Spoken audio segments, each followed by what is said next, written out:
Shabbat Shalom. For those of you who are joining us on YouTube, we are getting ready to get started here.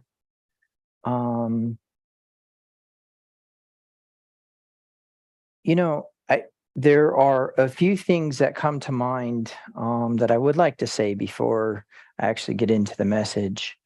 The first one is if you have not been told this week, good job for persevering. Good job. I feel like people need to hear that. They need to hear that they're pushing through and they're doing what they need to do. And if you feel like you have failed in that, you most likely have not. That's probably a vain imagination on your part. And then also I want to say, keep pushing through. And that's kind of a little bit of kind of what this message is about, but we're going to go ahead and jump into it now. So a couple things that are important. First of all, of course, we are in the parasha. I keep doing that. So the parasha is right here, and it is the parasha Ro'eh. Re'eh. And so it means look, and it is a command. It's in the imperative. We'll talk a little bit about that, but it's not necessarily relevant to this, except that Ro'eh is telling us to look at this parasha carefully, to examine it, to try to understand it.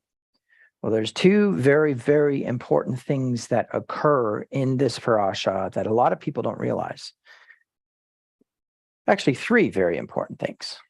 The first one is that the kosher food laws, the feast day laws, the slavery laws, the instructions about not keeping the customs of the nations are in it. Also, this parasha happens to be riddled throughout it, like from beginning to end,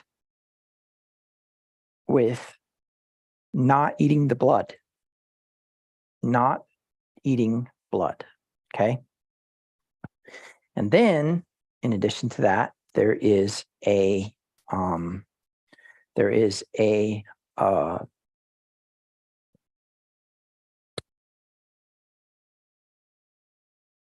physical evidence to every single aspect of the parasha. What do I mean by that? There's no real spiritual statements in this parasha.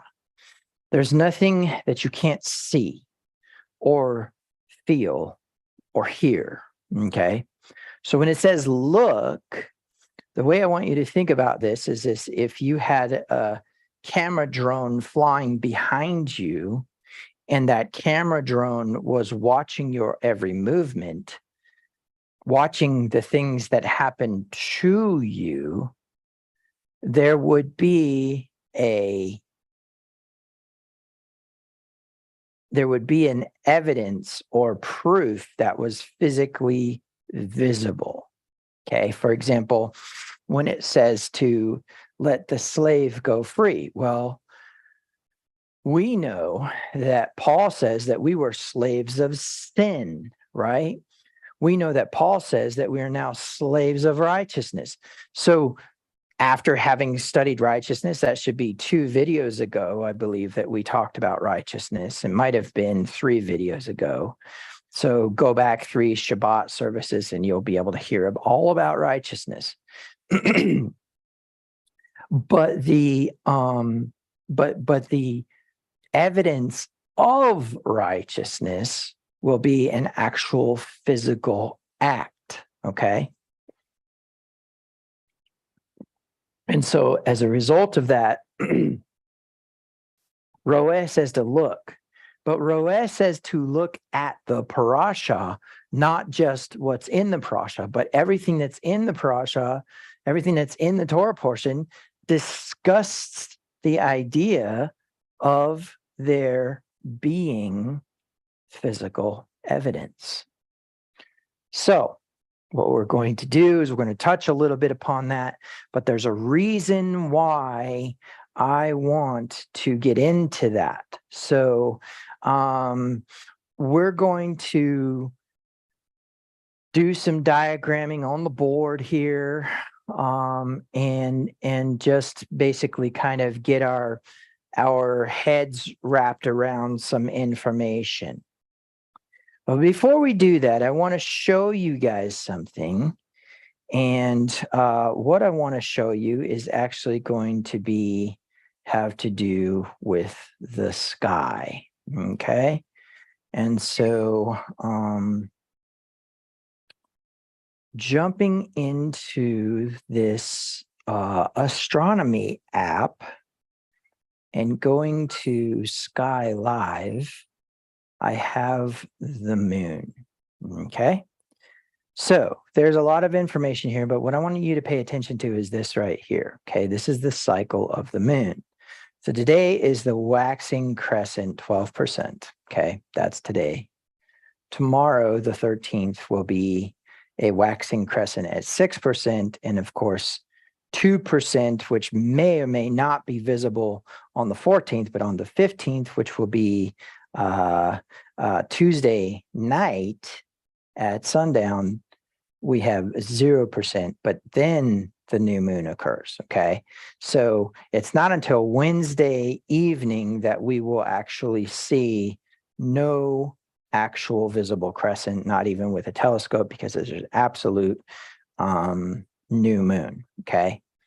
Then moving into the 17th, if someone is able to see a 1% crescent, they've got really, really good eyes. Okay. This will be the first time it's visible. So this is actually next Friday, next preparation day, is the beginning of the 6th month of Elul. Okay. Now we're going to talk about that a little bit today, but basically, what I kind of want you to see here is that there's this time of darkness, this time here. Okay. Now, for those of you who are able to see a 2% crescent, that's great. But that's not the new moon. That's actually the last of the visible moons before we get into the actual new moon, which of course will be on the 16th, which of course is next Wednesday. Okay, so having gone through that, now you see how that's working. So if you are someone, let's talk to you for a minute here. If you are someone who follows the rabbinical calendar, don't think that I am walking in dishonor and trying to get you to be out of order. If you follow the rabbinical calendar, there's a statement that Paul makes. I believe it's in Philippians, where he says, you know what? Here's what I got going on. Until God reveals otherwise, this is what I'm doing, but this is not necessarily what you have to do. And so basically he was saying, God will reveal it to you. Okay. The truth will be revealed to those who seek it, right? Okay. So from that point of view, if you follow the rabbinical calendar, fine. And I don't know how well those are matching up with what I just showed you. But Wednesday, the 16th, is the first visible crescent of the 6th month. Okay. So that will set the stage for what we need to talk about next. But before we do, I want to talk a little bit about the 10 virgins. There are 10 wise and 10 foolish virgins, right? They are all awaiting the bridegroom to arrive, and they're going to have like a supporting role in the bride and the bridegroom. Okay. And so as a result of that, I think it's important to understand that as having this supporting role, there is a wiseness and a foolishness to that supporting role. So we're going to get to that.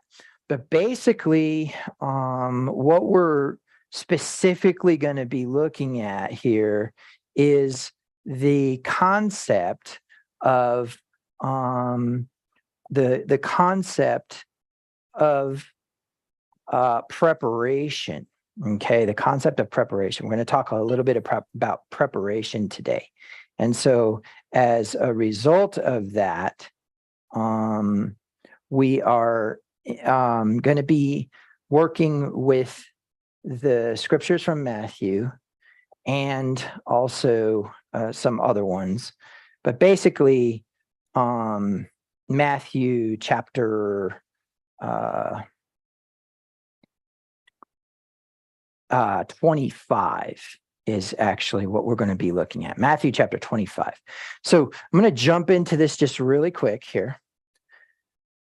Then the kingdom of heaven will be like 10 bridesmaids who took their lamps and went to meet the bridegroom. So what do we have? We have 10 bridesmaids. Okay. And I believe in some versions of the Bible, it says virgins. Okay. And so then they took their lamps and went to meet the bridegroom. 5 of them were foolish, 5 of them were wise. So now we have 10 becoming 5. Okay. 10 becoming 5. 5 wise, 5 foolish. Okay. 5 wise, 5 foolish. The 5 who were foolish didn't take enough olive oil for their lamps. So let's just do that one. Okay. So the 5 foolish do not have enough oil. The 5 wise do. Okay. Now, the other 5 were wise enough to take along extra oil. Okay. Extra oil. We're going to talk about that in a minute.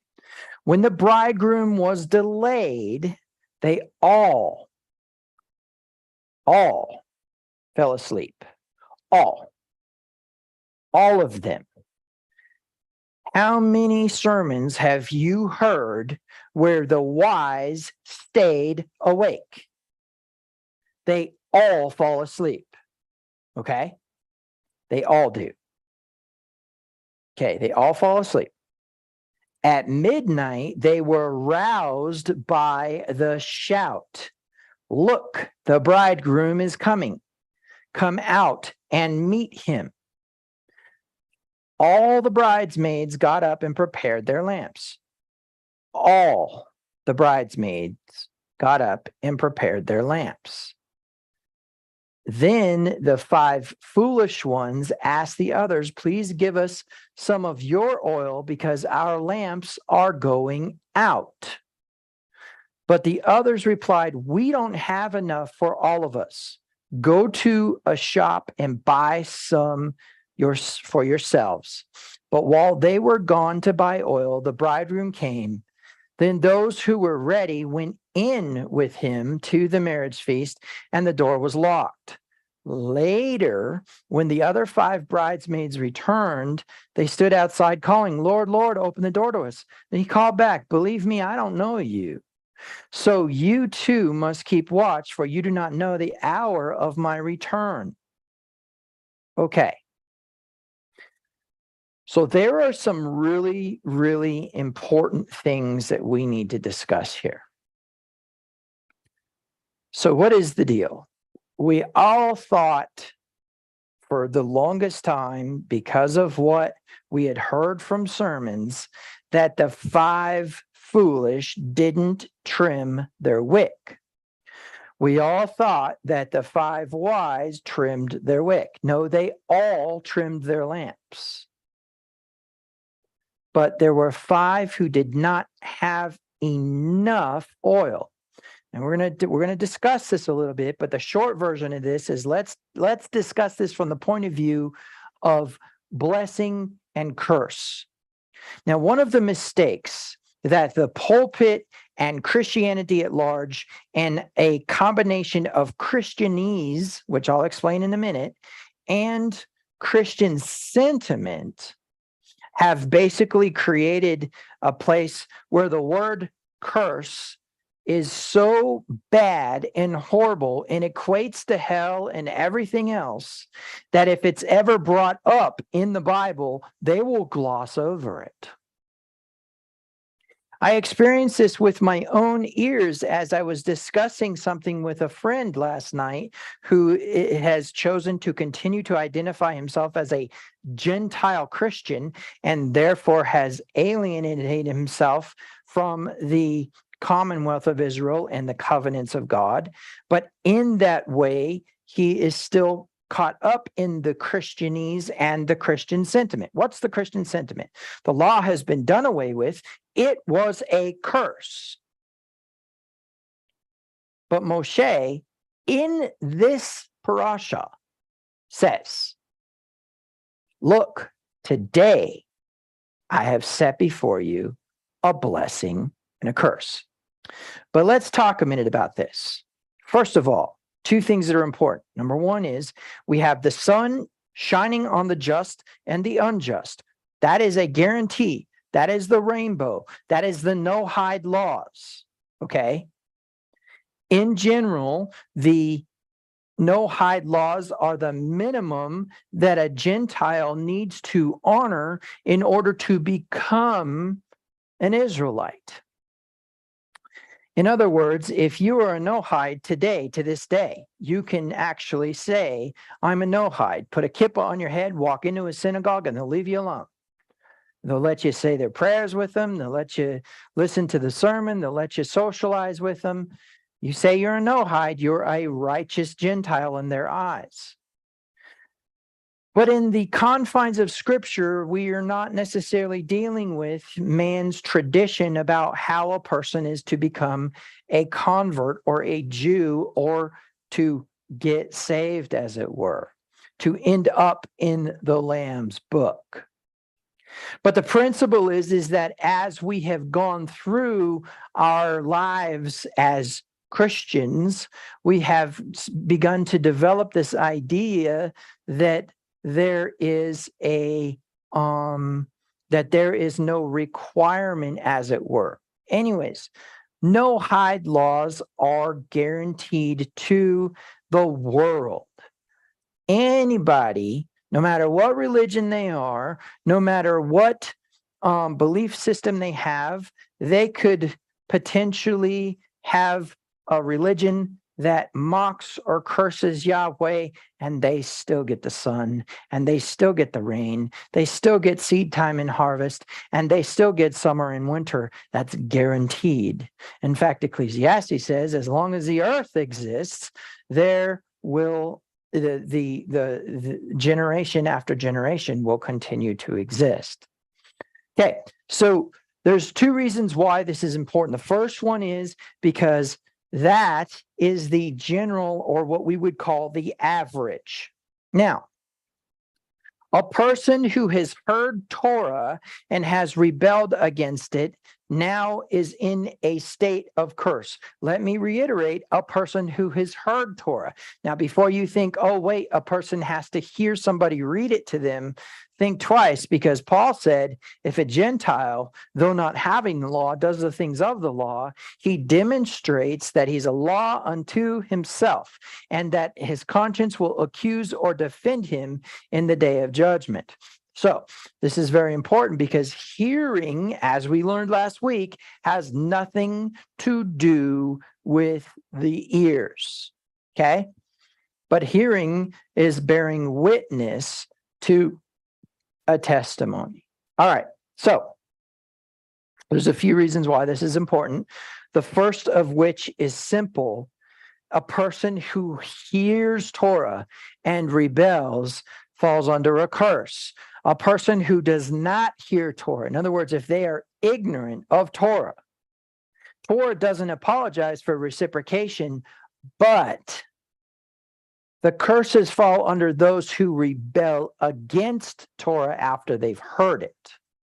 Now, there's a couple things that are very, very important here. The first of which is that if you're operating in logic and you're actually trying to be in a relationship with God and you're working on that, actively pursuing it, and you don't hear the Spirit of God say, stop eating bacon, it is because culturally and sentimentally you have become attached to the stuff that is being propagated through Christianese and through Christian sentiment.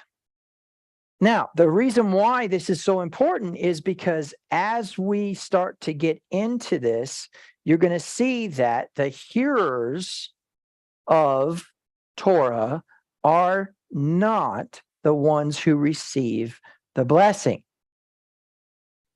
but instead it is the doers. And so you can hear it all you want. You can hear it upon your heart. You can hear it from the letter, but to actually do it is a different story.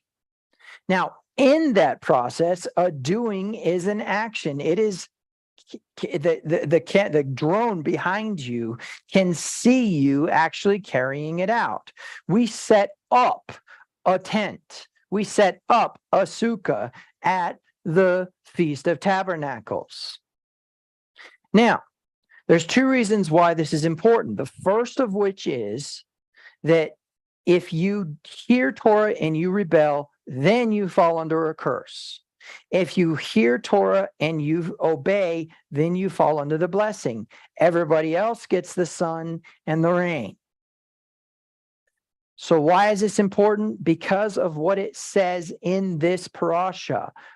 There are multiple entries in this Torah portion that say that you are to bountifully share the blessing that Yahweh has given you. And here's the crazy part. So here's what I want you to think about. This is what it says. In Deuteronomy chapter 12 is where we're going to be going. Okay. Deuteronomy chapter 12.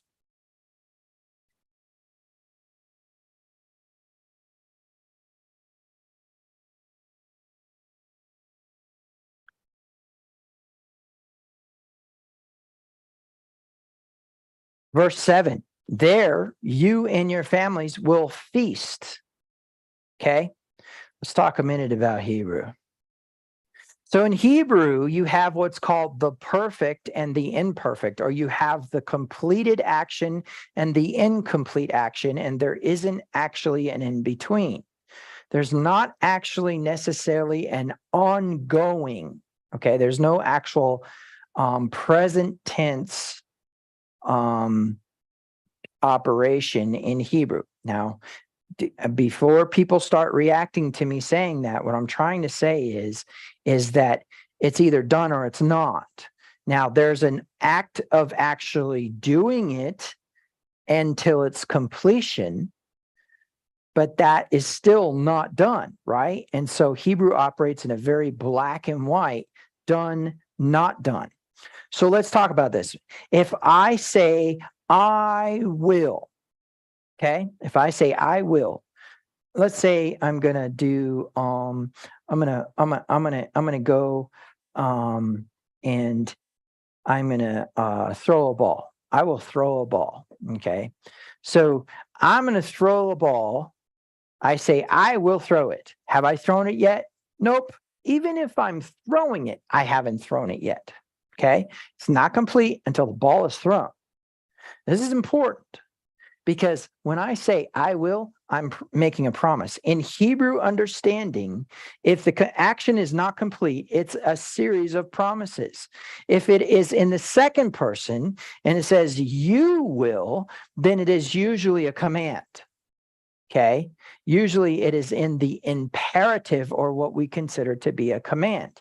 If you're addressing somebody who's higher authority than you and saying you will, then usually there's a particle attached to it. It's pronounced na, and it is the noon aleph, and it says, I acknowledge your authority, but do this now.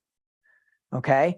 And that imperative will occur at times when there's usually a time of desperation, or there's some sort of action that you need an authority to perform on your behalf. Now, the third person, which would be he, she, or it, if you say that, then you are agreeing or believing the promise. He will throw the ball. I believe that about him. Okay. And so you are believing in the person. You're saying you will, or you're saying he will. I'm sorry. You're saying he will. You're saying that that person is going to do the thing that they said they would do. Or better yet, when you're saying that, you're believing it, whether or not it's been communicated or not.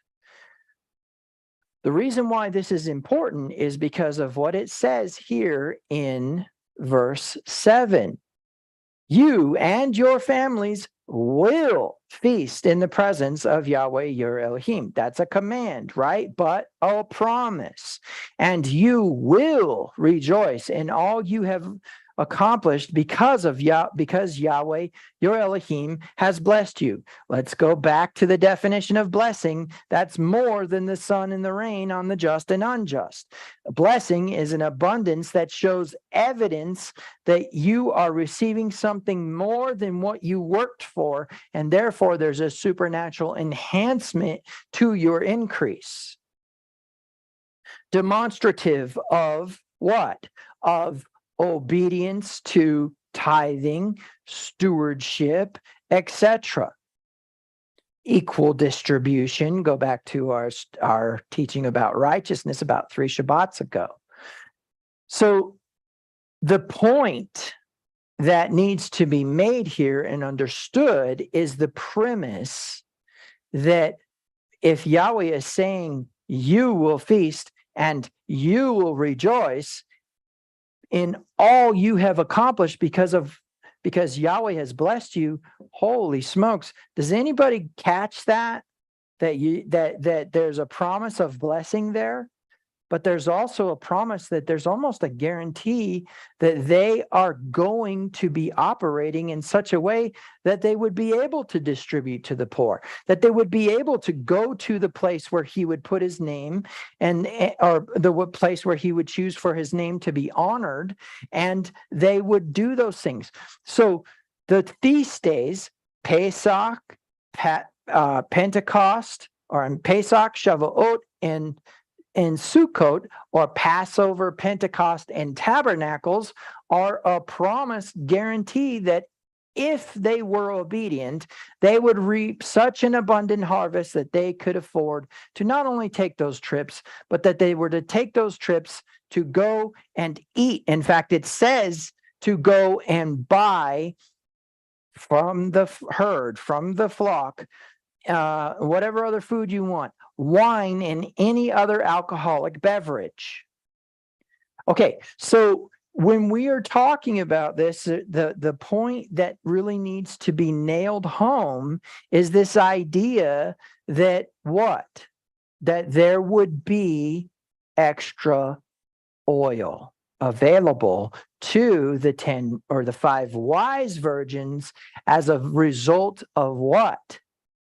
A, obedience, that's a given, but B, that he said, I will bless you, a promise. The promises of Yahweh are yes and amen. And so from that perspective, then, we can conclude that the wise virgins were operating in abundance. But then we look at the unwise virgins, and here's the irony. The unwise virgins, what? Didn't have enough. They didn't even have enough It's not that they had more, right? I mean, forget the part where the other wise virgins had more, but the unwise virgins didn't have enough. Guys, that's lack and decrease, evidence of what? A disobedience to Torah. Just like it says in the parasha this week. Going to the parasha in the Blue Letter Bible, jumping over to the verse that starts the parasha, we see the word look. Today, I'm giving the choice between a blessing and a curse. Let's go back. Let's go into the Hebrew here. Into the Hebrew, we have Re'eh Anochi Noten Lifnecha Hayom Baracha U Kalala. Okay? Baracha, blessings. A blessing. Kalala, a curse. I am giving you. See. Okay? See. Okay. So the reason why this is important is because we need to understand that the curse is the result of a hearing of Torah and a receiving it with unbelief. That's what it says in Hebrews chapter 4, verse 2. That's what it says in many other verses. Now, remember, these people are giving a supporting role to the bride and the groom. There isn't actually anybody getting married from this group. Okay? So I think one of the more important things that we need to talk about here is, what does it mean when it talks about these virgins all falling asleep? Okay? All right. So number one, what you need to know is that there is, at the beginning of the 7th month, remember I showed you the beginning of the 6th month is about to begin. But at the beginning of the 7th month, in that moment, what is going to happen is there's going to be a blowing of trumpets. Okay. And we're not going to look at the scriptures that support that truth. We're just going to discuss it from the point of view of understanding that there are a number of reasons for the blowing of a trumpet. The first of which is for assembly. If you want everybody to assemble in order to listen to an announcement, or assemble in order to gather for a feast or for a meal, then there is a blowing of the trumpet called a tekiah. If you want people to break camp and assemble, okay, so basically break camp, get ready to leave, then there is a variation of the tekiah. If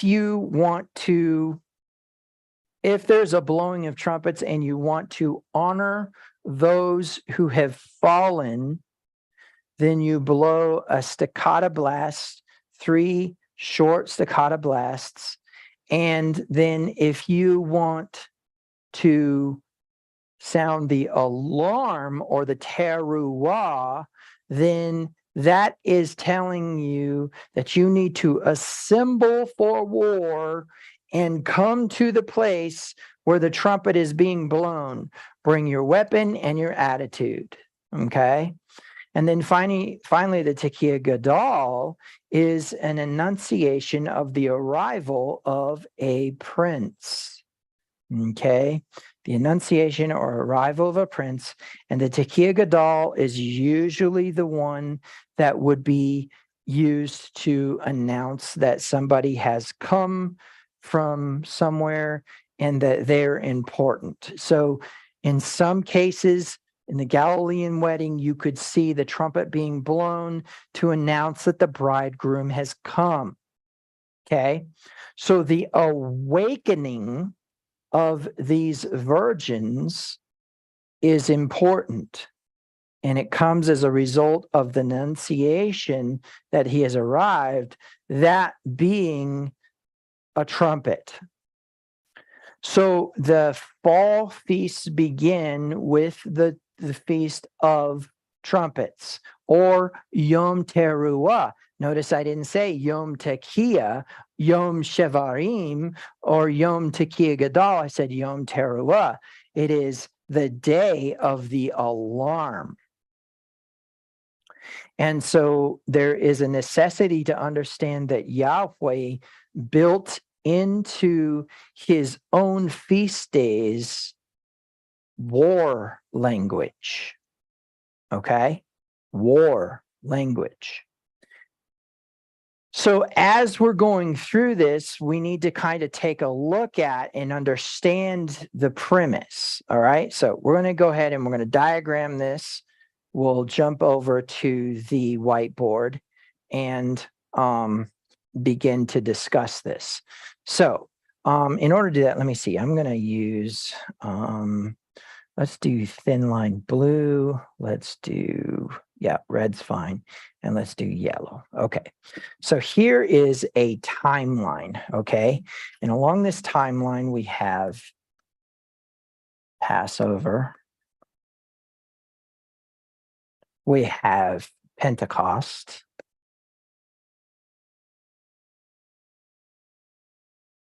And we have tabernacles as our three commanded. God knows whether I spelled that correctly or not. Let me fix this C, that's pitiful. Okay. So now we'll go ahead and mark these points along these journeys.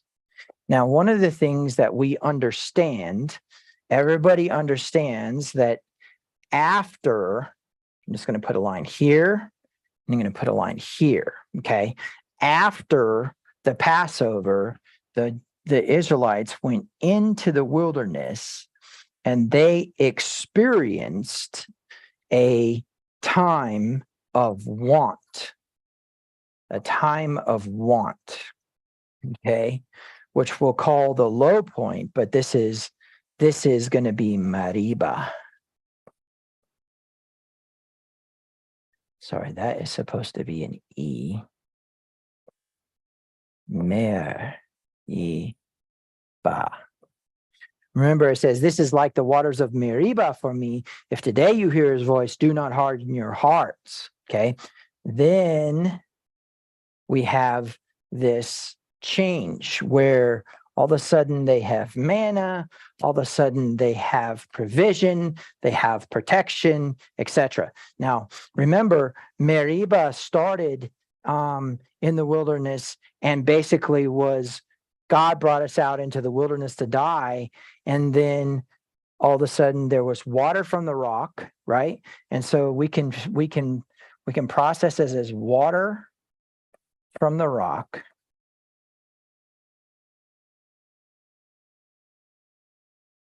Okay. We can process as manna. Okay.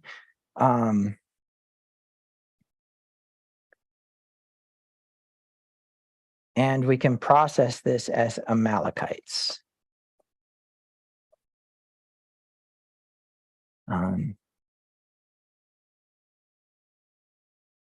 Amalek defeat.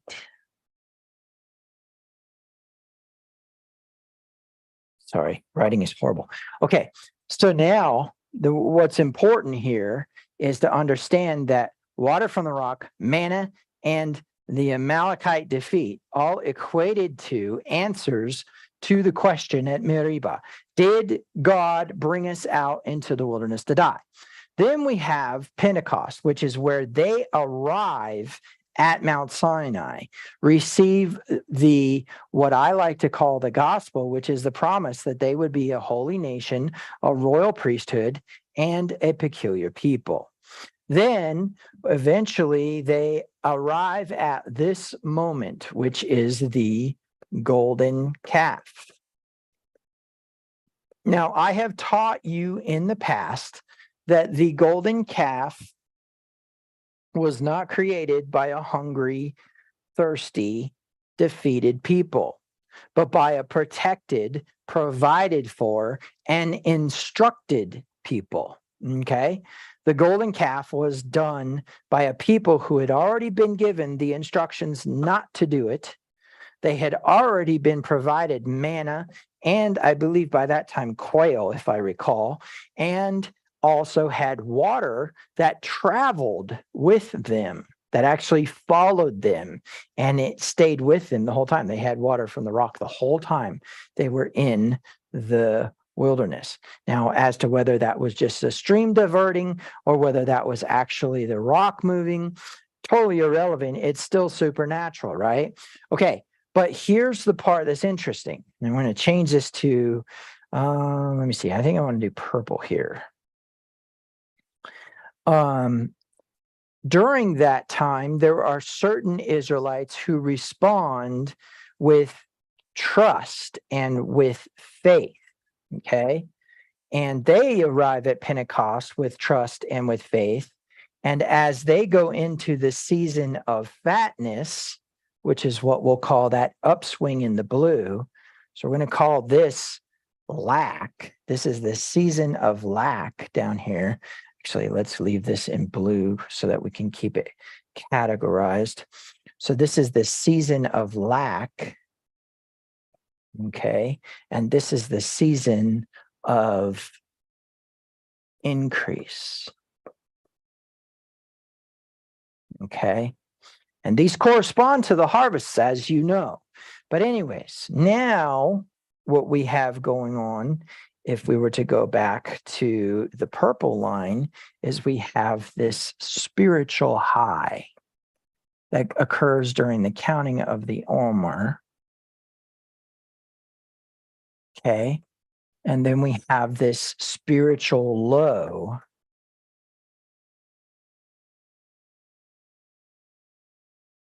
which is accompanied by the day of the golden calf. Now, what's intriguing about that is that as we get into that thought process, then as the people who are not trusting Yahweh encounter provision, protection, and instruction, they build a golden calf. But as for the people who respond spiritually or correctly to the situation, they don't build a golden calf. They are actually walking in spiritual humility, which is a very uncomfortable thing, just so you know, because usually it has to do with silence from the Father. Okay, but traveling from this point to this point, let's put it in green. Let's put it in green. Let's get rid of that arrow and let's put this in green. Okay.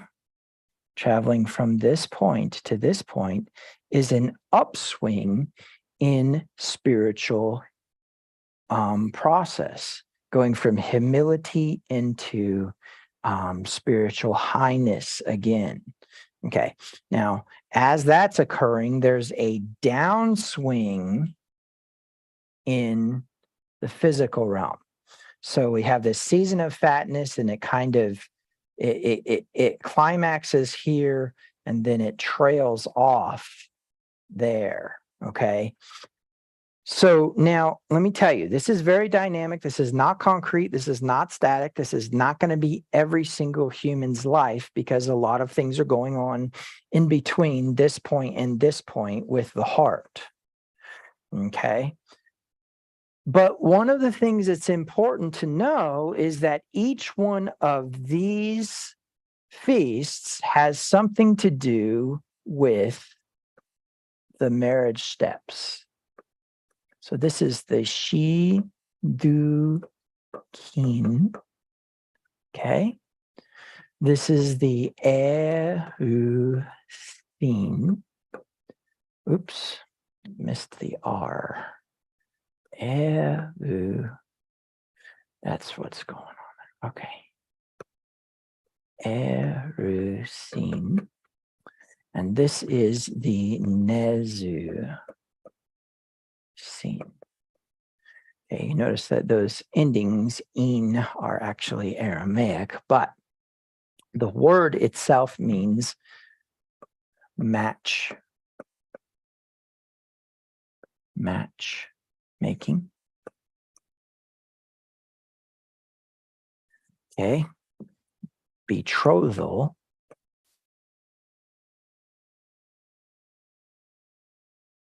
And of course, consummation.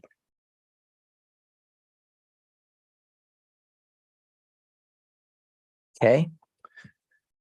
So what does that mean? That means that we have something else very important going on here. We have the choosing of the bride, we have the betrothal of the bride, and then we have the consummation. So there's a couple things that are very, very important. The first one is that the season of fatness causes everyone to fall asleep.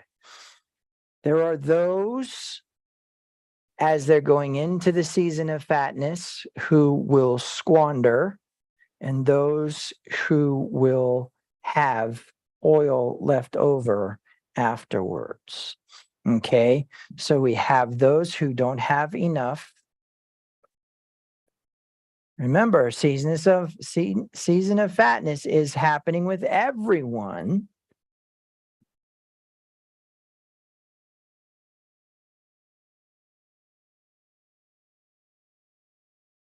More than enough, right? They have more than enough oil.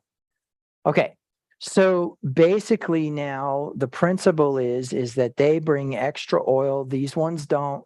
In fact, I'm going to change the color here for the unwise virgins. And I'm going to change the color here for the wise virgins because you don't want the information here to get uncategorized. Okay, so we're going to go with orange for the unwise. So as there's an increase coming, they're going to squander. Okay, and they will have not enough. And so orange represents the unwise virgins.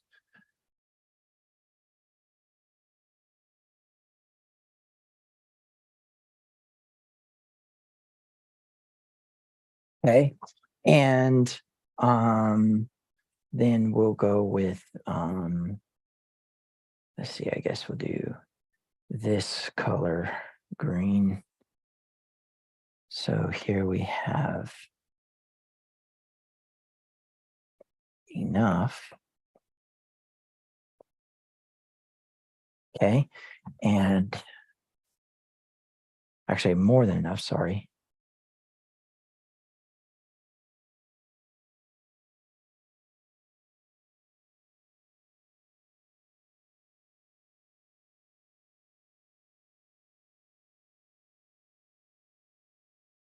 Okay, so then we have the wise virgins. Okay, all right, so a few reasons why this is important. The first one is recall that there is right in the middle of this.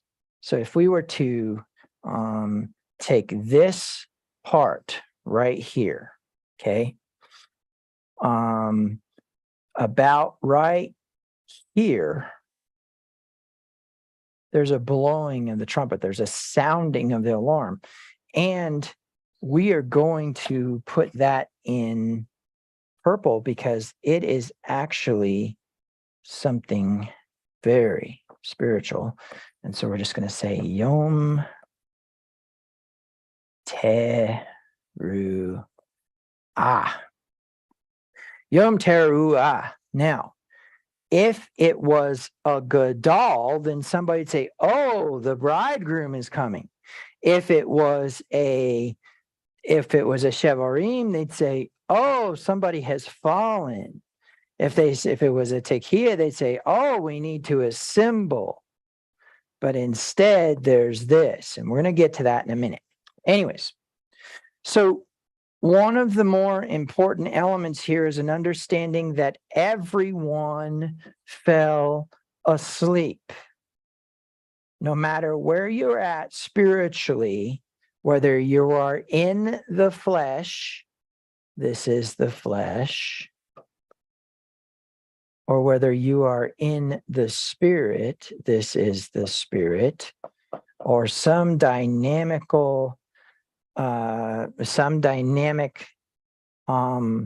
process in between, everyone falls asleep.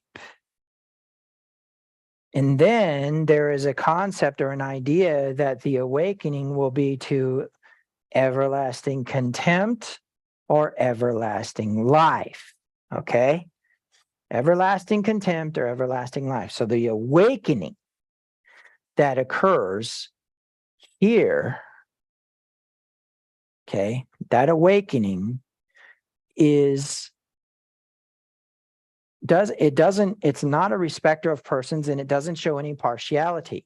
Now, in our parasha this week, there's a discussion about eating, where it says that whether you are clean or unclean, you may eat within your cities and gates. But the 3 feasts are where you're going to eat before your God. Okay? And so the principle is that we're going to always be able to consume, whether we are clean or unclean, we are able to consume. Okay? That is the principle and the no respecter of persons that is present in this falling asleep and waking up. Trimming your wick is not anything special. You trim your wick, you fall asleep, you wake up, but somebody doesn't have oil. Somebody does not have oil. And so they're going to arrive at the feast day empty-handed. And so they have to go into the market and they try to buy. They arrive at the door. The door is already shut. They arrive at the door. And what does Yeshua say? I never knew you. Well, where else has he said that? He said that for those who were lawless. Now, there's 2 very important points that need to be made. And of course, you've heard me say this before, but I'm going to repeat it. Yeshua was not known by the people who he was telling the parable to, but they were all Jews. There were no Gentiles in that crowd. Okay?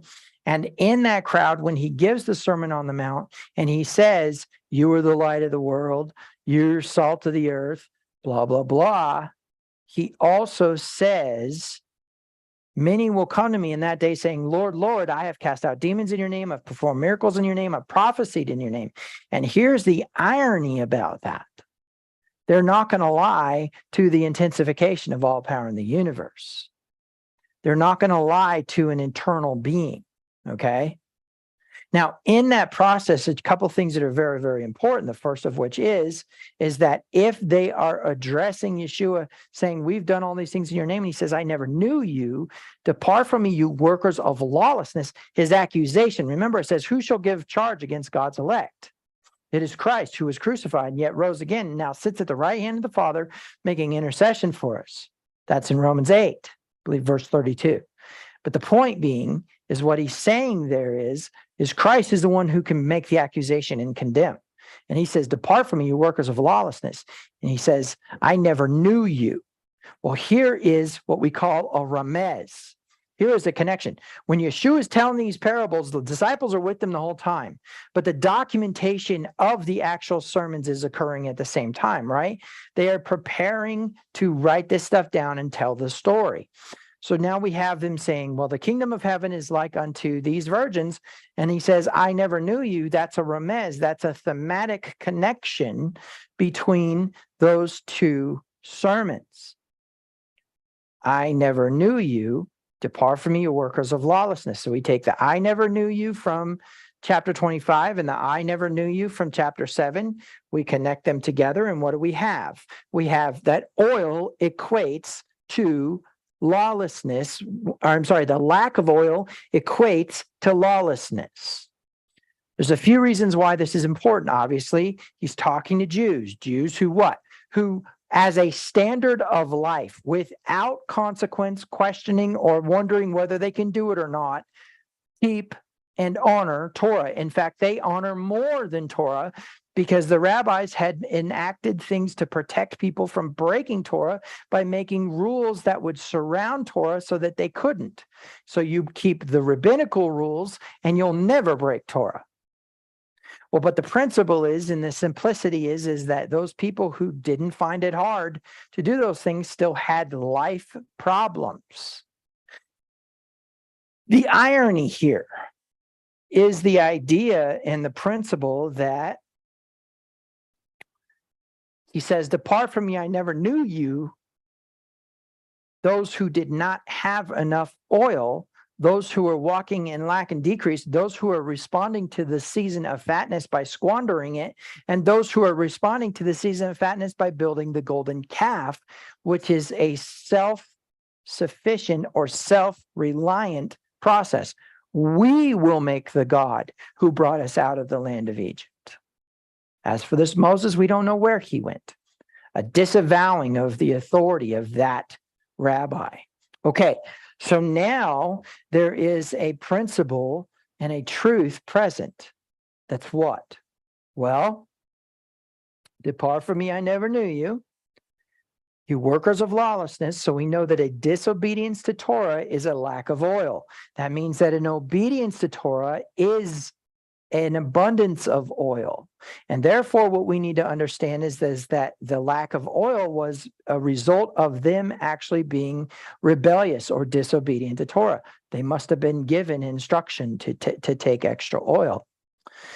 Then we have the wise virgins who have more than enough but don't share, okay? And we're not going to get into the not sharing part, but we're going to get into the part where they have enough. They could have given to the other virgins, but then all would have together gone in, okay? And there would be no consequence for the rebellion or the disobedience. Okay, so there's a few reasons why this is important. Number one is because if he never knew you, then you are not a supporting role in the wedding feast. Okay?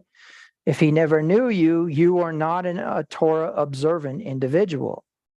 He says, depart from me, you who do not observe Torah. Okay?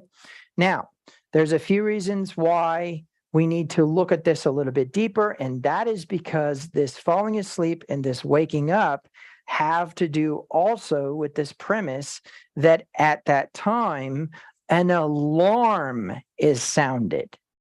The waking of the bride is not an annunciation that the bridegroom is coming per se in the sense of the feast days.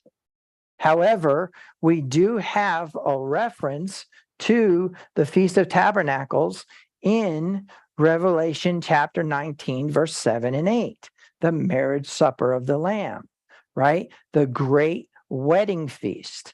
Now, in that process of combining all this, you will find and learn and understand that the reason why there is a war terminology used in the fall feast to begin the fall feast is because there is two very, very, very, very important things going on. Going back to Leviticus 5, 6, that area, you'll recall that the community itself as a whole can be held accountable for community-based sin. Community-based sin versus private sin. And at Yom Kippur, which is the Day of Atonement in English, at Yom Kippur, which falls about right here on the timeline, okay, is the final assessment or judgment, and therefore the final reading, it says that the scrolls are open, right? The final reading of and a judgment of the world in Torah. Why is that? Well, there's a few reasons. The first is that however it works out, Yahweh chose the 7th month on the 10th day of the month to be the Jubilee. So let's talk a minute about the Jubilee, okay? The Jubilee was a system of return in which during that time, if you had entered into a land leverage with someone and sold your land so that it could be used for crops or livestock or whatever, it was to be returned to the original tribal person of that section of land that was allotted to them at the beginning of the Canaanite conquest, in which everybody was given a section of land for each tribe: Judah, Simeon, Benjamin, etc. Okay? Now, the reason why that is relevant is because Jubilee is considered to be a big deal for a few reasons. Number one, 7 Shemitas have occurred. What's a Shemitah? A Shemitah is a 7-year period. The Shemitah is also mentioned in this Torah portion, as is the Yovel, the Jubilees. But the Shemitah is a 7-year period in which every 3 years a very specific kind of tithe is to be given.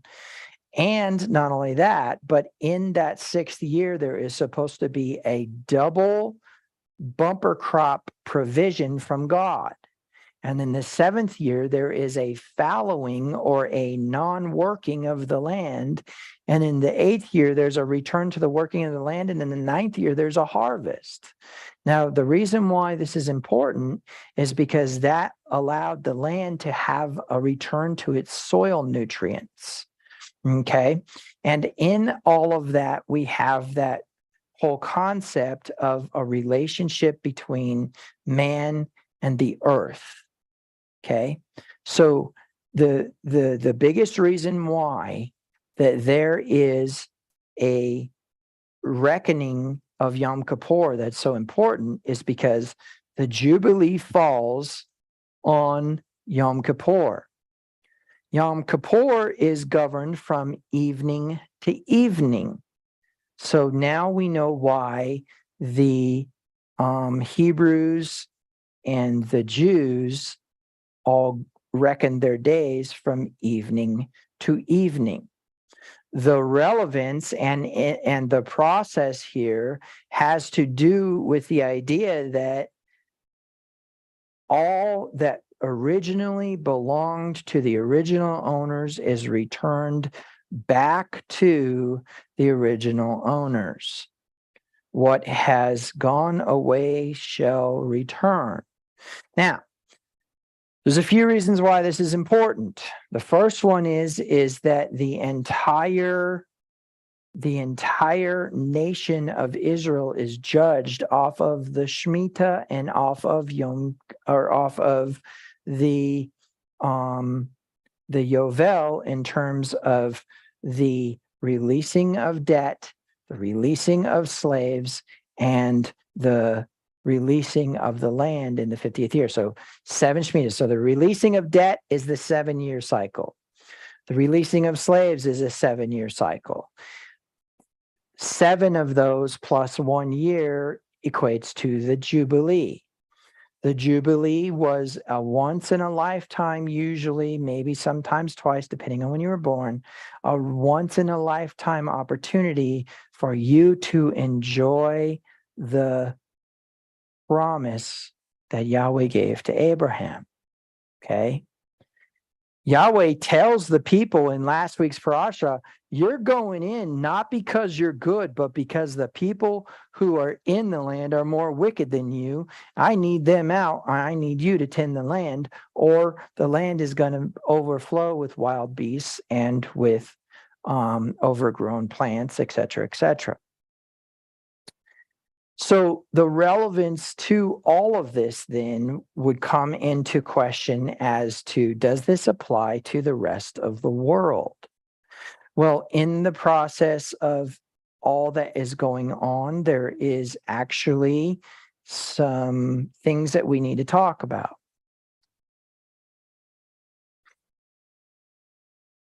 The Anasazi Indians are and I should say the Anasazi Native Americans are actually an indigenous people that was supposedly wiped out by the Hopi and the Navajo. Okay. And the Navajo have legends of the Anasazi, and they claim that they wiped them out completely. There is no proof at all that the Anasazi exists beyond the testimony of the Navajo people. So we go to, like, for example, Mesa Verde, and they say, oh, this is the Anasazi ruins. There's no proof of that. The only proof of that is the testimony of Native Americans who claim that they eradicated this one people. So the only way that we know that is through folklore. And if you go to the Encyclopedia Britannica, it will say, this is why this is true. We trust the testimony of these people and blah, blah, blah. So the reason why this is important is because the same type of thing is occurring in the folklore of Judaism. The folklore of Judaism says that the world was created sometime between the 25th of the 6th month and the 10th of the 7th month. There are some who say that actually it started on the 25th, and that on the 6th day of creation is when Adam was created, and therefore Yom Teruah corresponds with the day Adam was created. There are various versions of the tradition that say that Adam was created on the 10th of the 7th month. What's the relevance? The relevance is that if Adam was created somewhere between the 25th of the 6th month and the 10th of the 7th month, then we know that that is the beginning of time as we would understand it in height, width, depth, time understanding that us humans operate in. Well, there's a few reasons why that's important. The first of which would be that when we're talking about the beginning of time, we're talking about the first time that Adam takes a breath, then we are talking about his perception of time, right? We know that days have already gone by.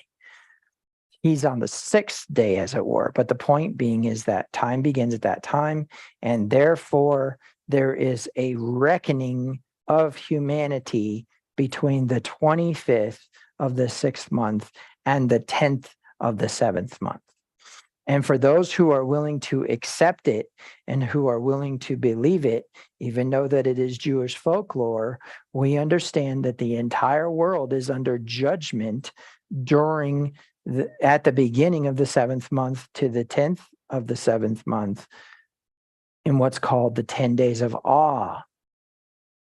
Those 10 days of awe, as it were, correspond to the 10 virgins, correspond to the 10 commandments, correspond to the 10 utterances that created the world, correspond to the 10 temptations that Israel did with God before they were sworn to 40 days condemnation in the wilderness.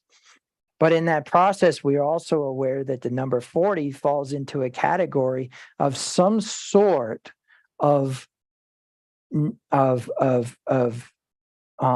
waiting, or some sort of conditioning in which there is at the end of those 40 days a very difficult time in which you have to make a choice. What do I mean by that? Look at Yeshua's fasting.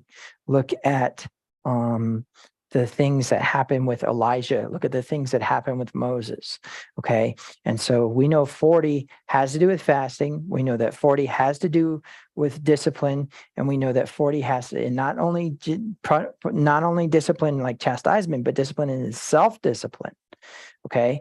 And so the process here is that the number 40, it has to do with this idea of a reduction of self, as it were, either an actual statement by the Father identifying that there needs to be a reduction of self, or there is a reduction of self in the sense of understanding, like fasting. Okay. Moses fasts for 40 days, 40 nights. Elijah fasts for 40 days, 40 nights. Yeshua fasts for 40 days, 40 nights. The principle here and the relevance is going to come into play when we start to look at this entire diagram behind me and understand this. And so the way that you want to think about this is both spiritually and according to the letter of Torah. Why? How? What are the dynamics here? Well, let me show you. So two things that you need to take note of. The first is that the beginning of the 6th month falls here, okay? Leading from here to here is 40 days. Leading from here to here is 10 days, okay? And so the 40 days is an introspection, as it were, which we'll get into. And the 10 days is a set of repentance and acknowledgement of sin, et cetera, et cetera. Okay. So what we're going to do is we're going to take this timeline and go to a new page. Okay.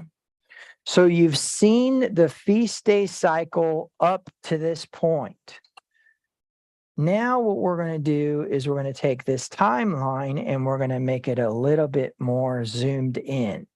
And so in this case, we have what? This is going to be the golden calf. Oh no, we don't want to put that in purple. Let's keep that in blue.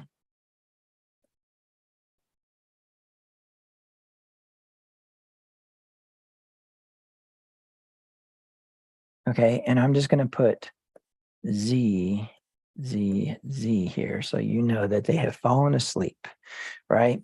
Okay, now this begins the 6th month, okay?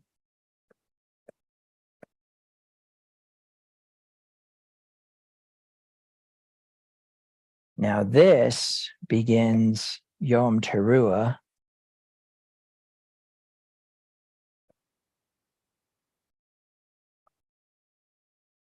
Okay, and now this is Yom Kippur.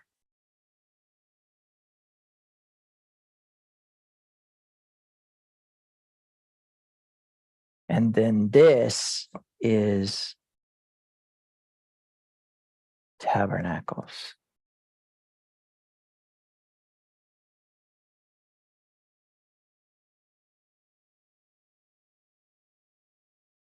Okay, now there's a few reasons why this is so important. The first of which is basically that we need to acknowledge the fact that everybody falls asleep, but we're just going to go from the golden calf to this point. Actually, let me go this way. We're going to go from the golden calf to Yom Teruah. And we know that this point right here was a low, right? This was a low. And that there is a there is an increase in spiritual energy and strength coming here. Okay. We know that the golden calf incident is actually a decline. Okay, let me write increase here real quick.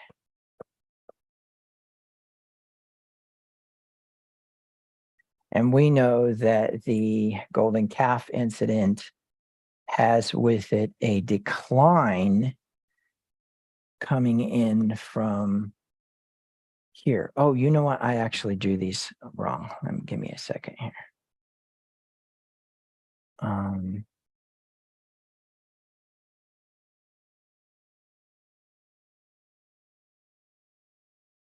Actually going to be going here.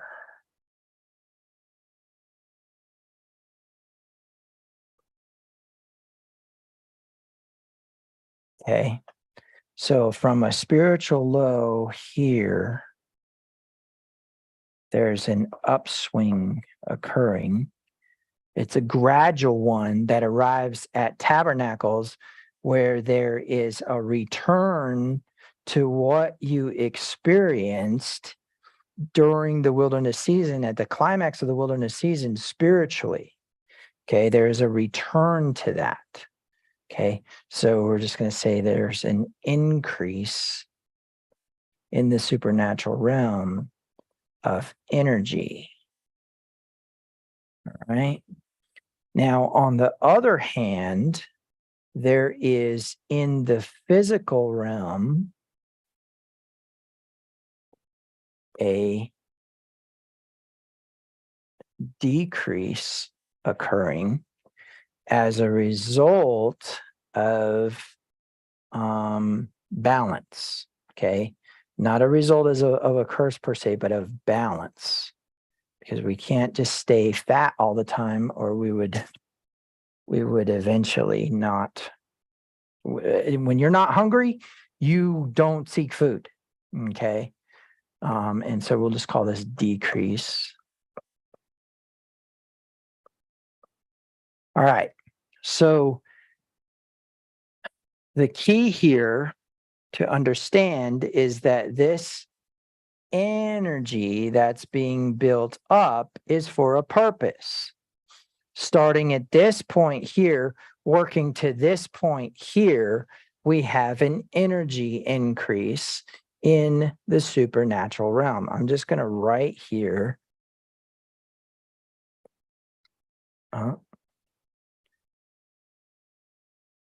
Just going to write here supernatural. Okay. All right. And then in the physical realm, okay, we are seeing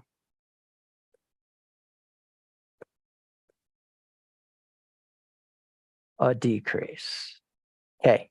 This is not like the wilderness season where the decrease is so bad that you will curse God and die, or say God has brought me out in the wilderness, but it is a reduction in prosperity because there's a balance that needs to occur, because we're about to come into the fall feast. And during the fall feast is the harvest. Okay, the harvest, which means what? We need to go around the cycle again before we start having the increase again. Because why? Because there's nothing else left in the ground, so to speak, right? Okay. But here's the part that's important. In this part of the cycle, from this point to this point, something is occurring in the supernatural realm. You will notice that you will be more aware of your failures. Remember, this humility here is reducing very slowly. Okay. But what this humility began in basically a silence from God or whatever, as the increase begins to move this way, there is an awakening that is going to occur. Okay, we're going to go ahead and put this, I'm just going to put this in yellow.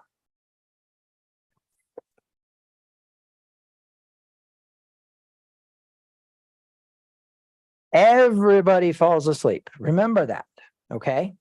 But some awaken to everlasting contempt, and some awaken to everlasting life. Now, I am not going to get into an everlasting life or everlasting contempt discussion today, but just for you to understand that everybody wakes up at Yom Teruah.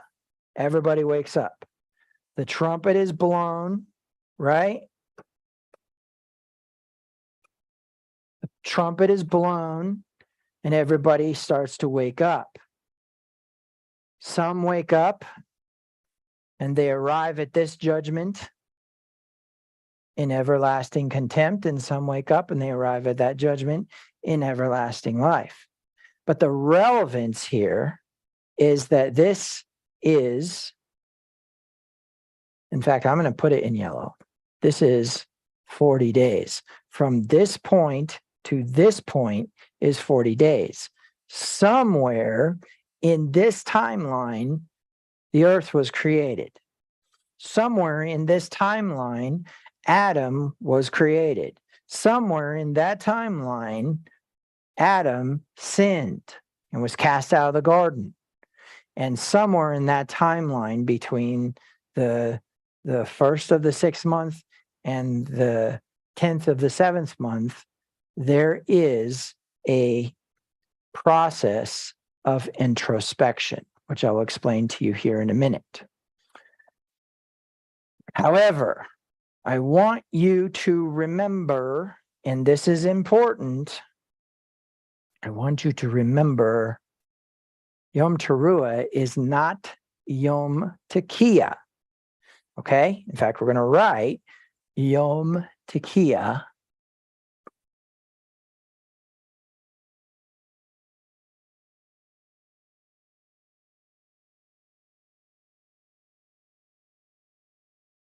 Okay?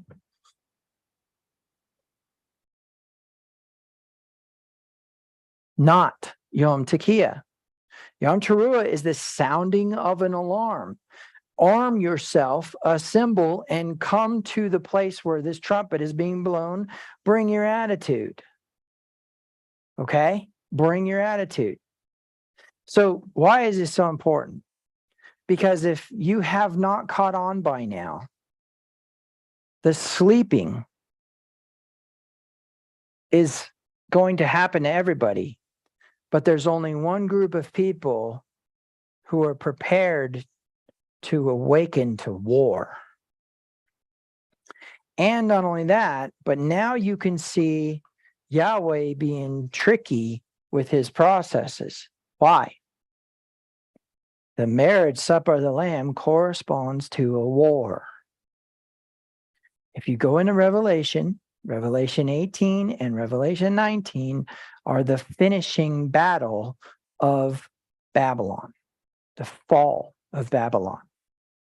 And everything that happens in Revelation up until Revelation 19, 7, and 8 is about that battle. And so as a result of that, what you have is an understanding that the marriage supper of the Lamb corresponds to a great war. Okay? Now, we as servants of Yahweh and Shomer Torah, keepers of Torah, are what? We are in the process, as we have followed the letter of Torah and the spirit of Torah, carried out rehearsals. Okay? Rehearsals are what? Preparation. Rehearsals are a way of getting yourself ready for something. Okay?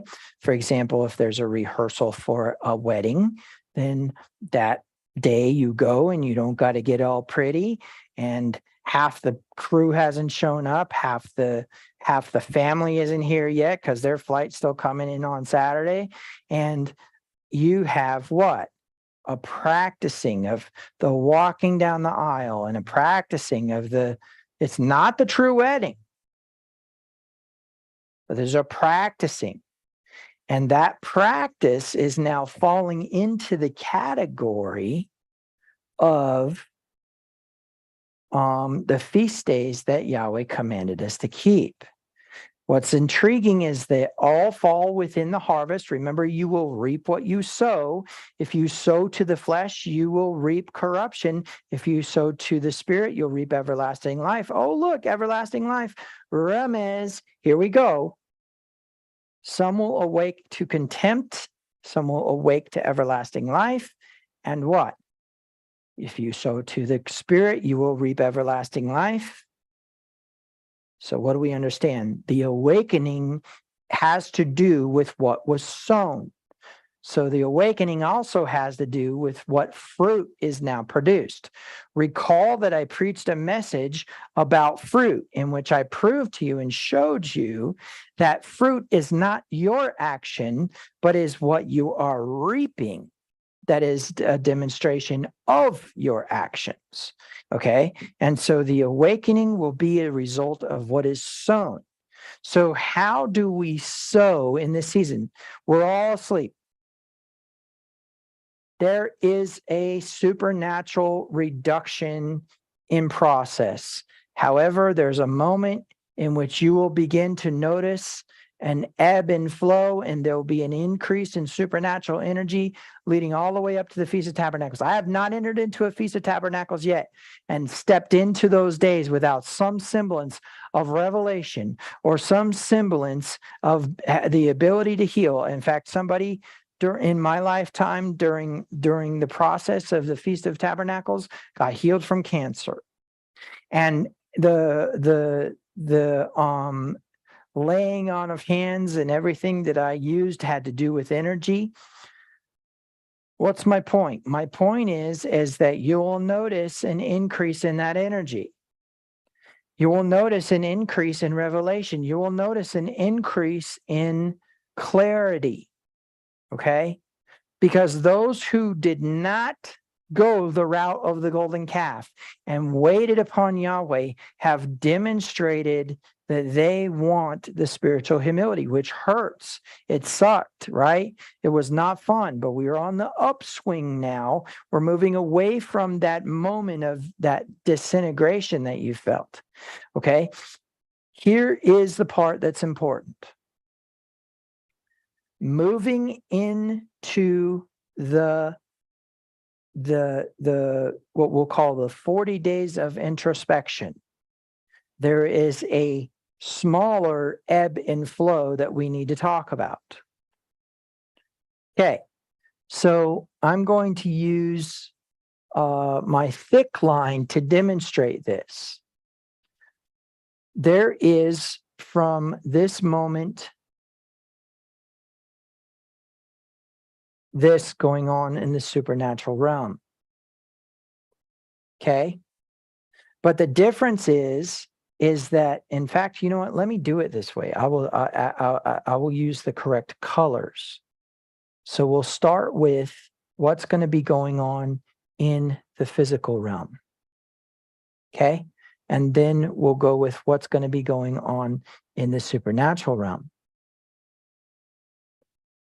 Now, what are these? What these are is the choice to have a spiritual introspection in order to enter Yom Kippur without condemnation, or it is a physical introspection forced by the natural order processes of the feast days, in which the world between Wednesday of next week for 40 days to Yom Kippur will fall under a state of condemnation. So what's the difference between the two?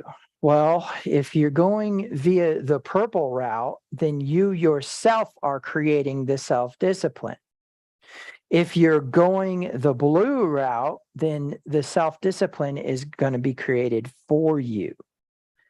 Now, I have in my lifetime experienced more actions upon my life in the months leading from the 6th month to the 7th month, or to the 10th of the 7th month, than any other area of time in my life. There's always a change, always a movement and process, until I began introspecting. So for a moment, we're going to abandon Torah. We're going to abandon any form of religion, and you're just going to hear my testimony and choose to believe it or not.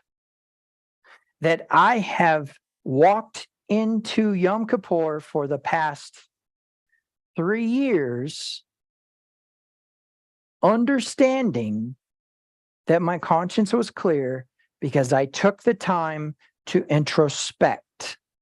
Now, this is different from the counting of Omer. During the counting of Omer, we identify the attributes of God, see them in ourselves, and try to accent them. But during the 10 days of awe and during the 40 days of introspection, both correspond to each other, there is a need to start to activate self-discipline. There is a need to start to activate better living for the moment in order to arrive at Yom Kippur with a clear conscience. But there's something more, and it's very, very, very, very important. You need to know that the 10 days of awe, there's a war going on in the kingdom of heaven. Now, where did Yeshua say that the kingdom of heaven was? He said, don't say that it is over there, or that it started there, or that it is in that place. For the kingdom of heaven is within you. And if the kingdom of heaven is within you, then you need to get your mind wrapped around the idea that these 10 virgins have something to do with you. Okay? The way that I want you to think about this is to understand that this all of a sudden becomes a cognition.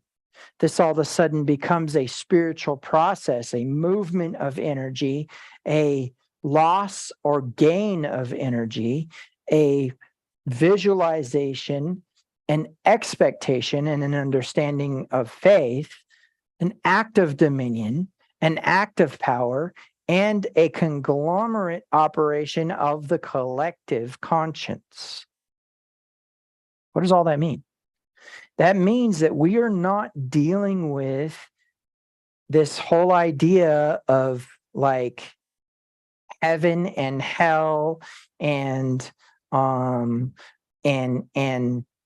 you know, the law being done away with, curses are no longer applied, blessings are free. You can go read Deuteronomy 28 and 1 through 14 is yours because of Christ, but the rest all the way to verse 68 has nothing to do with you.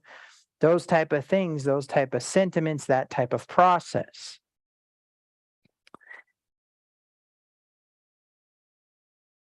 But I propose to you that there's a greater lesson to be understood here, and that is as we watch this purple line, we've seen this purple line all the way from Passover down into Pentecost, into the season of fatness, into Yom Teruah, as a process of energy, a process of spiritual highs and lows.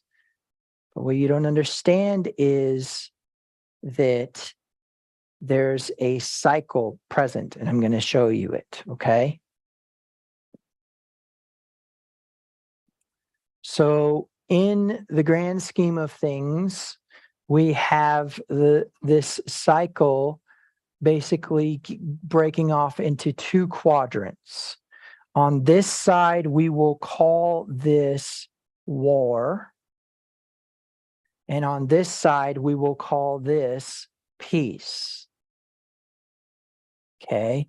Because Yahweh says in this parasha, when I have given you peace on all sides, the people go into the land of Israel, they have peace on all sides. That's what Yahweh said. And he said, when you have it, remember in Hebrew, and I'll switch to the board here in a minute, but in Hebrew, one of the things that we have going on is the imperfect and perfect, the completed action or the incomplete action. So why is this so important? Because you need to think about this in terms of the ebb and flow of things. Because if we were to take and mark this way and get rid of these, okay, we would have war and peace as the parts per se of the circle that are now going to be broken up. Because why? Because what we're going to see is that this section, let's choose a different color. Let's do red really quick. This section, okay, is actually this section, okay?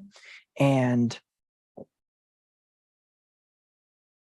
this section is actually this section, okay?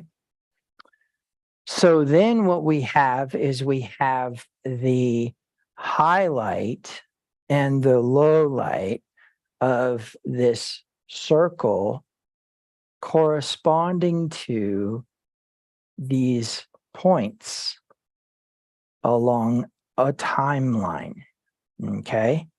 And so as we circle around to war, there is an increase in energy.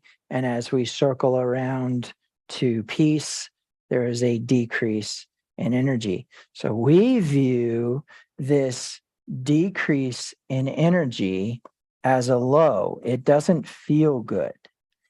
But the truth is during that time, there is kind of a bubble, as it were, around you. But then there is a bubble. I'm sorry, there isn't a bubble around the part that is the high, which would correspond to war. Okay. So what you need to understand about this, if we're dealing with this in terms of these, then you understand that when there is a spiritual high, there is an expectation or preparation for war. When there is a spiritual low, there is rest. There is rest. Now, some people say, well, wait a minute, how come do we come into humility or a spiritual low as we are as we are encountering this war? As we are encountering this rest? Because there's a time when there needs to be a rejuvenation. That's the upswing.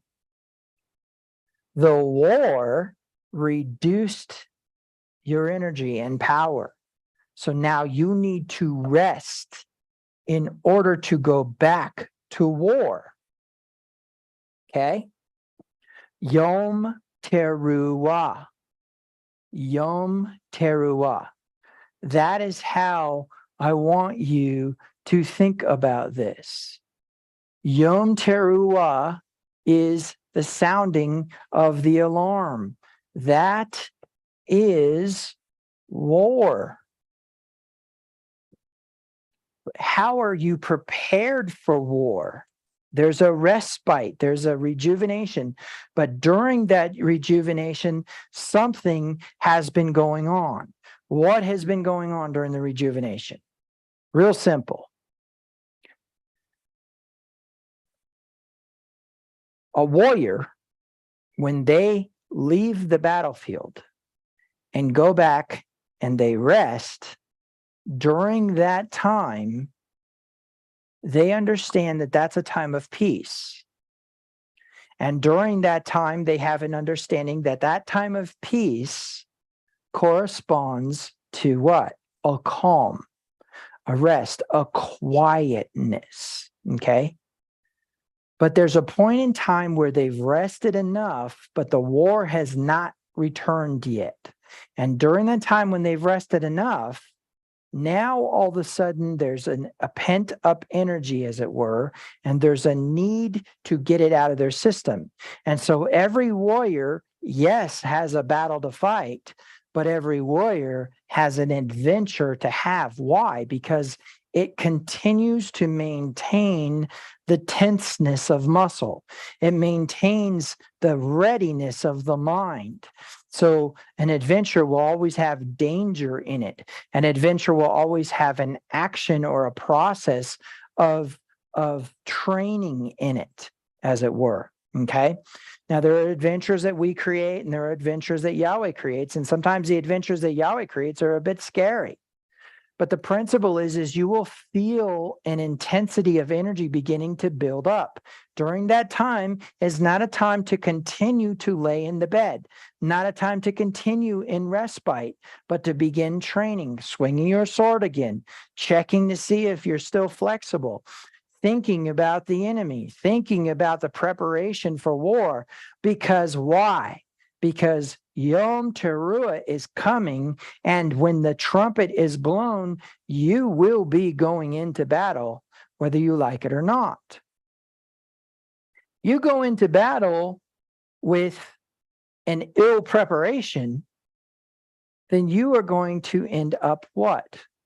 Not having enough to complete the battle, not having enough strength, not having enough stamina, not having enough training. Okay.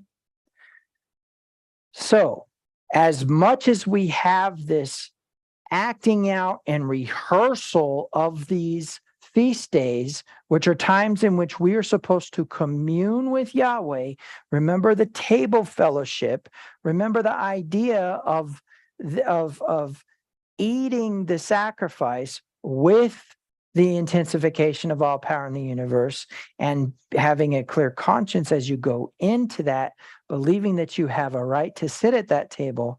But then also the principle is that as we are rehearsing these feast days, we have actually been acting out a war, a battle. There was a battle that occurred in the wilderness season. When Amalek attacked.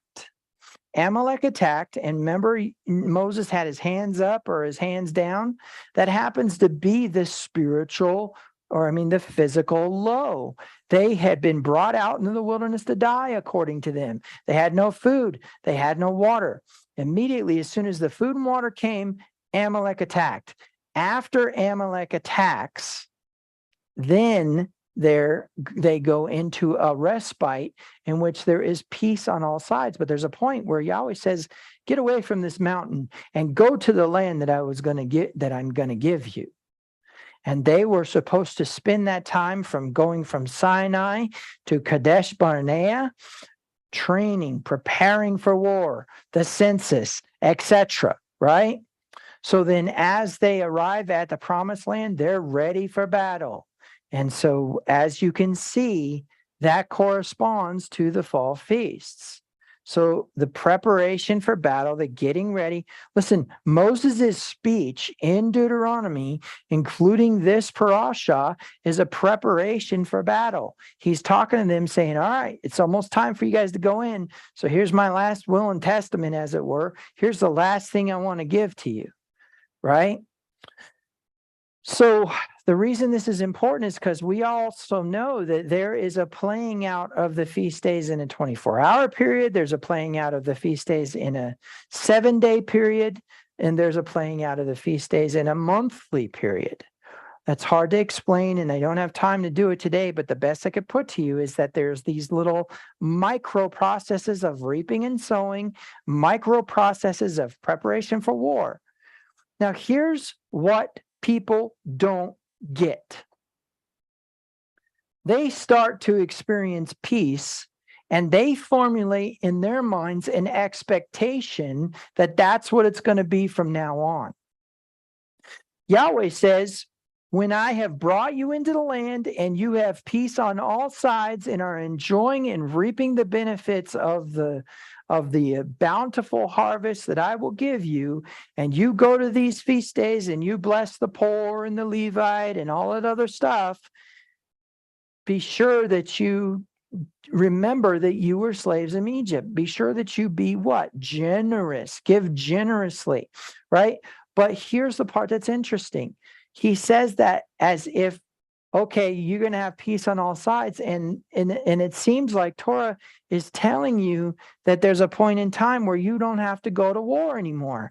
But what does it say in Judges? It says, these are the nations which Yahweh left in the land so that the next generation of Israel could learn war.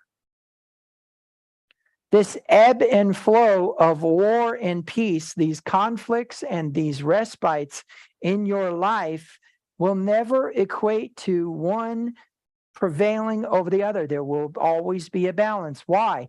Because war is an answer or a result of what? Of hunger. Peace is a result of what? Fullness.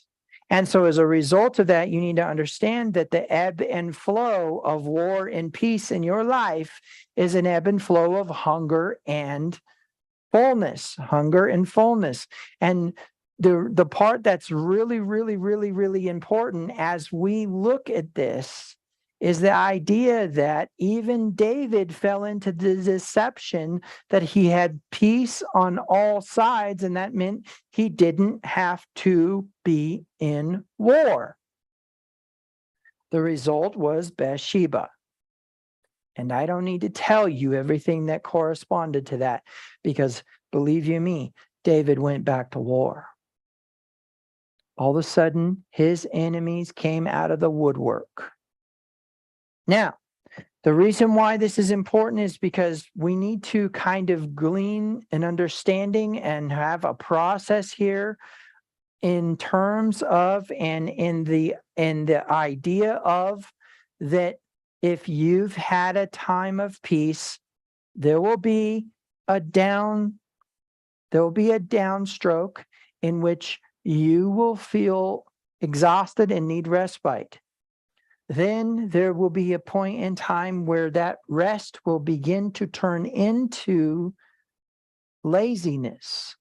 It'll start to move from resting and feeling rejuvenated into laziness because you are supposed to begin to prepare once again.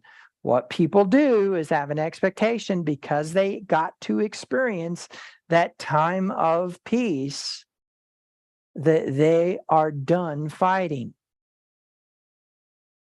As soon as your rest has ended, you will start to feel it. You'll start to feel a moment in which you'll go, okay, I feel pretty good. Let's go on vacation, right? And the truth is it's time to start training. Because why? Because the next battle is coming. Remember, the supernatural purpose behind war is hunger. Okay? And the supernatural purpose behind peace is fullness. And so as a result of that, you need to understand that that dynamic is going to occur in your life as long as you are in the kingdom of heaven. Kingdom of heaven suffers violence, and the violent take it by force. There is war. And however it works out, to what extent we have to make this world better, that we have to become the change that this world needs.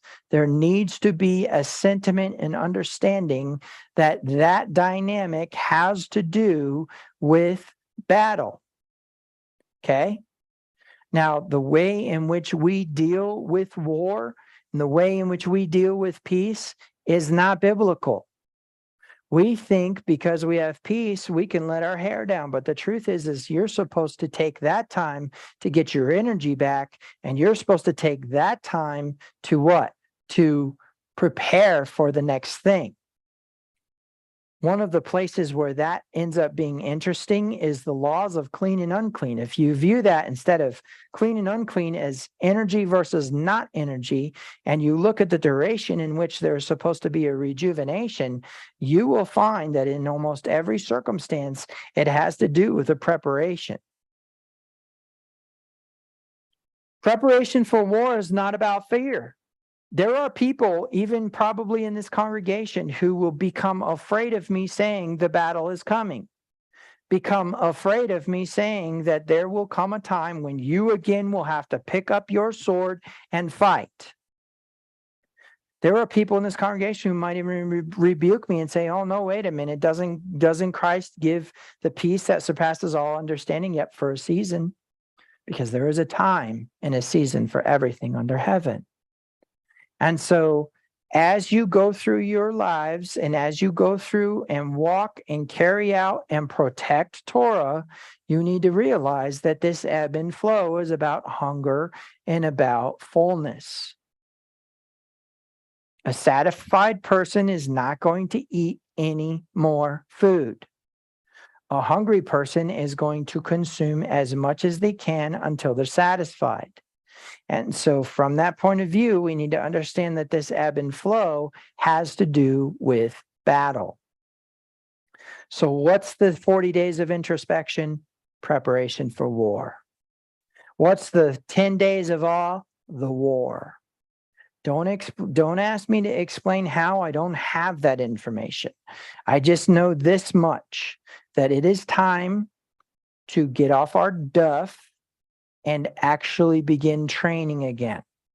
It is time for us to let go of the fact that we've had peace and that we're feeling okay again or whatever. Now, this dynamic is going to be different for every single human being, because remember, my God is not your God. You have a personal process and relationship with him that he will never process with me.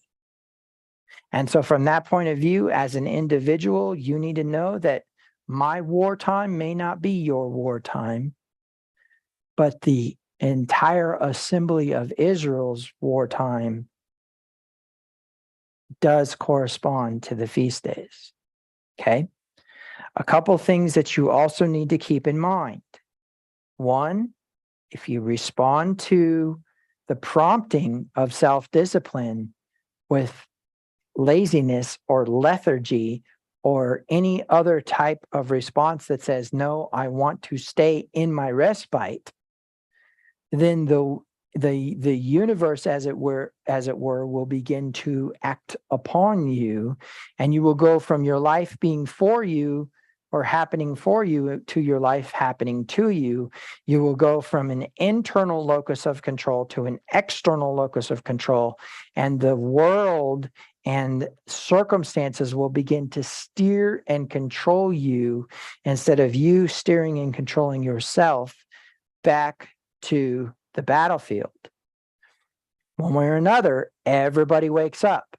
One way or another, everybody trims their wick. That's the war. One way or another, everybody gets into the battle. Those who did not have enough oil retreat and flee from the battle. Remember, outside the city are cowards in Revelation. Now, another part that's important about this is to understand that this also corresponds to the reaping and sowing. So keep in mind, if you sowed to the flesh last year, or you sowed to the flesh last week, you're now coming into the cycle again of that, you need to understand your reaping will be a war.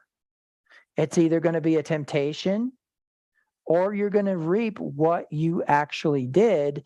And if it's not a temptation and you're reaping what you actually did, not only will there be pain, but there will be a reduction. There will be a removing of the abundance, of the prosperity, etc. As you observe that going on, if you respond in kind, then obviously that's a different story. The 10 days of awe were designed to give us a warning at the time of the blowing of the trumpet until Yom Kippur, to know that we were what? That the judgment had begun. Remember, judgment is an equal distribution of reward or consequence. It is not the actual action that occurs in a consequence. Judgment is equal distribution. The word just and the word righteous correspond with each other in the Hebrew word tzedek, right? Which we studied a couple weeks ago. So as a result of that, you need to understand that there's no respecter of persons in this. Everybody's going to war, okay? Everybody's going to war because why? Because we need to arrive at the Feast of Tabernacles as either the righteous bride who Yeshua knows, or the false bride, whore of Babylon. Remember, this corresponds to the collective conscience you find in Genesis 11, where it says nothing was impossible for them. The world is either going to unite under the banner of Torah and Yeshua, or the world is going to unite under the banner of Gentile and pagan. However it unites, however this thing ends, it will end in a war. I propose to you that that's happening every year, every month, every week, and every day. There is some sort of ebb and flow. So, as a result of that, you need to understand that hunger corresponds to war, fullness corresponds to peace, and vice versa. You need to understand that quietness can result, or is a result of, a time of peace, and an upswing or an increase in revelation, an increase in communication from God, is because there's a war. There's a war, okay? And so keep that in mind, that those who wait upon the Lord will renew their strength, right? But then they'll rise up like on the wings of eagles. That upswing means we're going to war, okay? All right, so going back to the name of our parasha, which is look, we can understand that all of this is going to be evidenced in the fruit of what we have sown. And so as a result of that, we can say that if we walk into this with extra oil, then obviously we responded to the season of fatness correctly.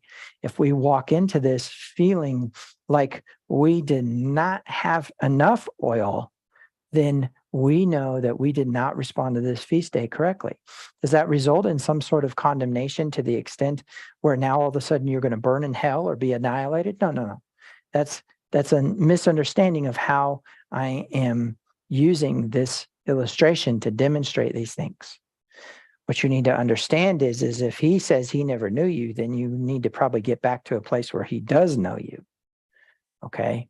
And in that process, I think it's also important to understand that if you arrive at Yom Kippur and you have not done a very good job with the wilderness season, or the season of fatness rather, or the second wilderness season, we can call it, you need to understand that next year that is going to come as either a distribution of consequence in which you will reap what you sowed.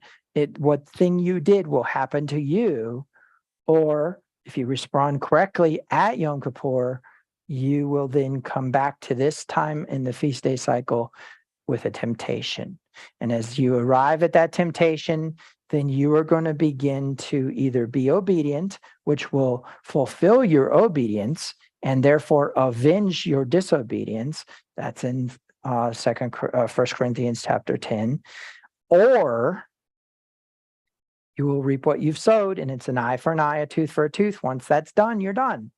That's it. No more condemnation. So you're either going to have the temptation or you're going to have the consequence. If you have the consequence, it's done. That doesn't mean you're destroyed, annihilated, thrown into the pit of hell, et cetera, et cetera. That means that you now can arrive at the next Yom Kippur with a clear conscience, as long as you go and sin no more. If it's a temptation, then we have to go through the process of overcoming. As we overcome, then it comes back around to Yom Kippur again and comes back as a reward the next year. So my point behind all of this is be careful what you sow, but you need to also realize that your wars are the result of the bad things you've sown. They're overcoming, the need to overcome, battle, right? Conflict, the idea of sword coming against sword is you overcoming those things, which means what? War doesn't necessarily come in the form of just a flat out haymaker from the enemy. War can come in the form of adversity that you're reaping what you've sown. And war can come in that adversity of all of a sudden, you didn't pay a tithe last year. Now all of a sudden you're coming around to this moment and all of a sudden your bank account gets emptied out by some scammer. Then you can understand that that's paid for now. That's done. That's over with, right? Now people say, "Oh, well, wait a minute. Yeshua died for our sins." Yeah, but Paul also made it clear in the same breath of saying that Yeshua died for our sins, so we should go and sin no more. He also said we would reap what we sow. You will not be excused from what you need to reap, but in the course of Yahweh's mercy, you will receive a reduction in that discipline. And in the course of Yahweh's blessing, you will receive an abundance of that distribution. Having said all those things, I think it's very, very important that we keep in mind that, again, this is dynamic. This is not static. We have Yeshua as being and always tempted, but not sinning. We have Yeshua going and dying, and if the spirit of him who raised Christ from the dead dwells within you, he will give life to your mortal bodies. He will give, because the same power that resurrected Yeshua from the dead is the same power that gives you the ability to walk above these things. The same power that gives you the ability to mind the things above and not below. The same power that gives you the ability to be in spiritual highs during a war. Okay, and responding with spiritual energy and power. And believe me, one of the things that people don't realize about war is that sometimes you're battling on behalf of someone else. It will not necessarily come as an adversity. It can come as you having to battle for a soul. Somebody's suicidal, you talk them off the ledge, you win, that war's over. But people don't realize the level of spiritual ramifications for that type of thing. Now, having kept all that in mind, I think it's important that, again, he made him who knew no sin to become sin for us, that we might become the righteousness of God. This is not about your merit. This is about how you have responded to the voice of God in the instruction you've been given, and how you've responded when he was silent, and how you have responded in the in-betweens, how you respond to the war, the battle, the conflict, the temptations, the helping of another soul. You know, if you give the guy on the side of the road who's got a street sign $1, you are in an act of war. You are changing his status in elevating him spiritually. Okay? And so keep that in mind as we go through this process and try to better understand what we're up against and what we're encountering.